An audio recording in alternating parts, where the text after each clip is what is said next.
Assalamualaikum warahmatullahi wabarakatuh. Berjumpa lagi dengan kami yaitu di Uspasi NIAAA. Dimanapun teman-teman berada, semoga kita diberikan kesehatan oleh Allah Subhanahu wa taala dan selalu dimudahkan rezeki oleh Allah Subhanahu wa taala.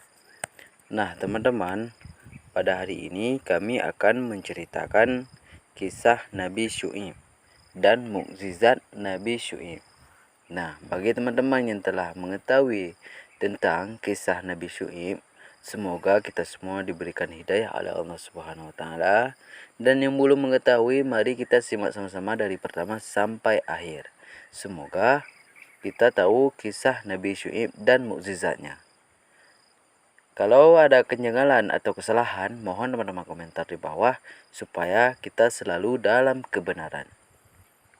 Ayo teman-teman, langsung saja ke kisahnya, yaitu Nabi Syuaib alaihissalam adalah seorang yang memiliki julukan Khatib Al-Anbiya atau juru bicaranya para nabi. Ia memiliki kisah terkait mukjizatnya ketika melaksanakan perintah Allah Subhanahu wa taala untuk membimbing kaumnya, yaitu Madian. Dikutip dari Qasas Al-Anbiya tulisan Ibnu Katsir, dijelaskan bahwa masyarakat Madyan merupakan suku Arab yang menetap di Madyan, sebuah kota yang terletak di wilayah Mu'an, tepatnya di perbatasan negeri Syam dan Hijaz. Wilayah ini berdekatan dengan danau kaum Lut.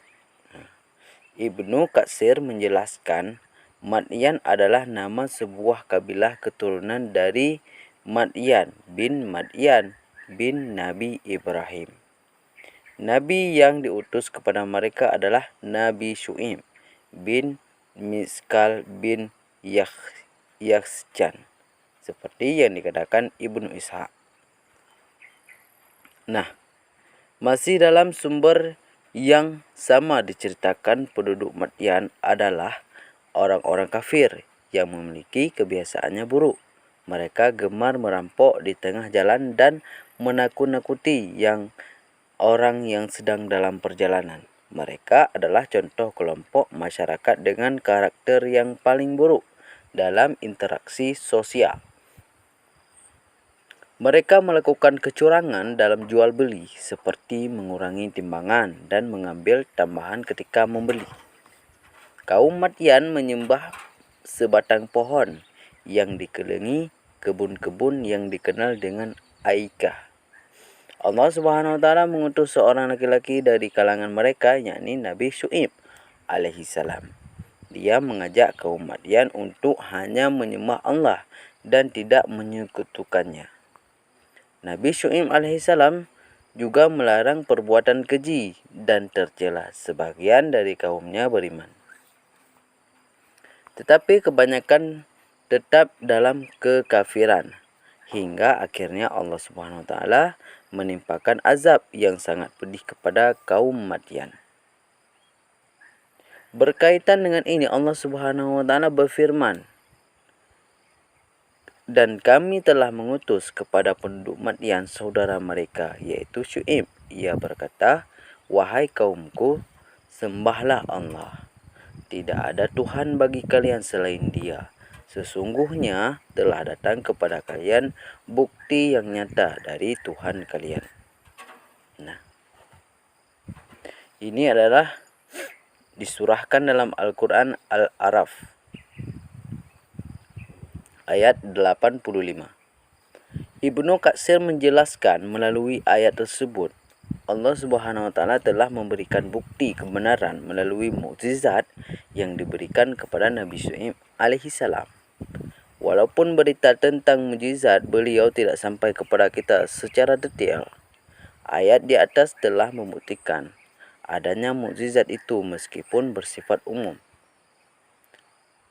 Diceritakan dalam buku Mukjizat Isra Mi'raj dan kisah 25 Nabi Rasul karya Winkanda Satria Putra, kaum Madyan tidak mengindahkan peringatan Nabi Syuaib alaihissalam, bahkan mencemoohnya.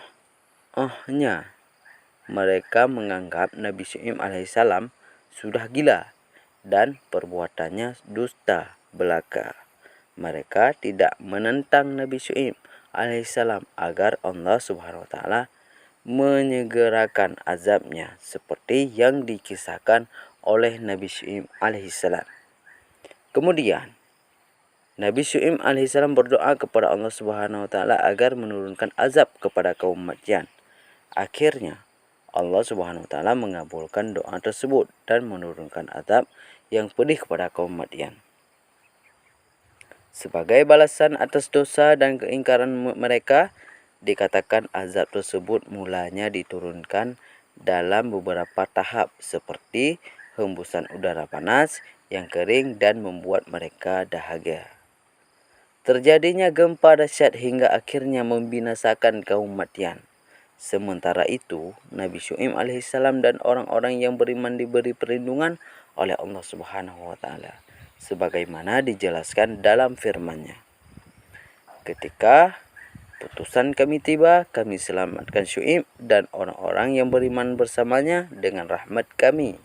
Sementara orang-orang yang berbuat zalim dihancurkan oleh suara yang melenggar sehingga mereka mati berserakan di rumahnya, seolah-olah mereka belum pernah tinggal di sana.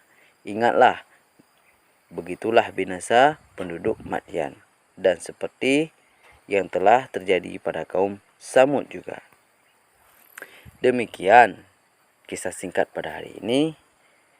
Sampai jumpa kembali di esok sore di channel kami.